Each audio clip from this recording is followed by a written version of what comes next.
pet lovers, this is Liana with Wet Noses Pet Sitting, and today we are going to talk about how to choose the right toys for your dog specifically. So dog toys should be safe and fun and durable, and all of these factors depend upon your specific dog. So we're going to give you some tips on how to figure out which ones are appropriate for your pet.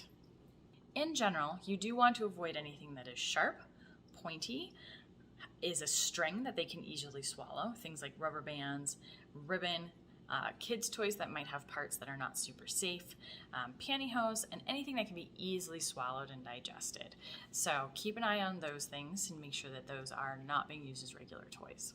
As far as size goes, a toy should be just big enough for them to carry, but not small enough for them to swallow.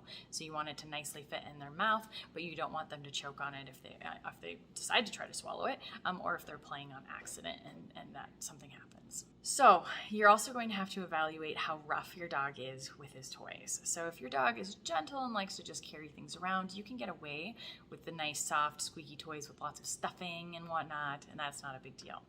If your dog is super rough and likes to destroy things and rip them apart, you're going to have to keep an eye on those things to make sure that your dog is not swallowing or ingesting any parts that are dangerous. And so you're going to want to only use those types of things when they're completely supervised. If even then, you might decide just to steer clear of them and get toys that are a little bit more durable.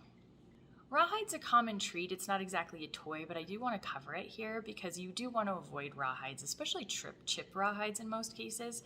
Dogs chew on them and they become really soft and easily swallowable when they're still too large for them to swallow properly. So that's definitely a supervision-based toy at the very least. You don't want to leave them alone with rawhides. You want to keep an eye on them while they're chewing on them. So for high-energy dogs, some of the favorite ones we like are really hard rubber toys, things that are super durable. You usually see them specifically marketed for dogs that are active and are rough on their toys, so take a look for those. Rope toys are also really good for fetch and interactive play. You are going to want to generally remove those during the times that you're not being supervised. A lot of dogs will shred rope toys and then swallow the little pieces of rope, so just be conscientious of that.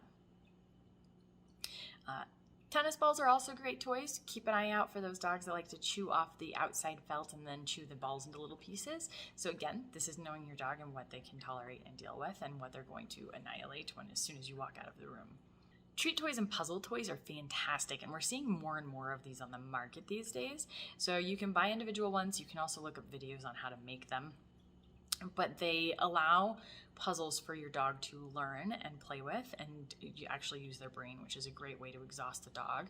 And so keep an eye out for those. You can just really search for any like dog treat or puzzle toys out there, and you'll come up with some great ones.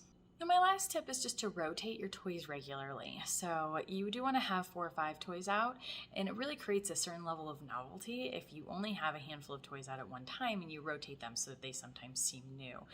Often people keep all of their toys out all at the same time, but then the dogs get bored of them and then you feel like you need to buy more toys, and really just rotating through them will create a certain level of novelty and allow your dog to stay excited about the same amount of toys without you constantly buying new toys and spending the money. So definitely do some testing with your own pets and figure out what you want to use. Just make sure that you keep them durable. And anytime that you get a new toy or a new type of toy in your household, I always recommend watching your dog play with it for a while to make sure that it's going to be safe and that they're going to use it the way that you anticipated them using it instead of just shredding it into a million little pieces. And then after that, usually when you get the same type of toy, you're pretty well safe and covered. But for the first time, it's good to just try it out and see how it goes. Thanks so much for joining and watching us. Definitely subscribe or follow us for more tricks and tips for your pets. And we will be back here soon with another video. Say hi to your pets from us.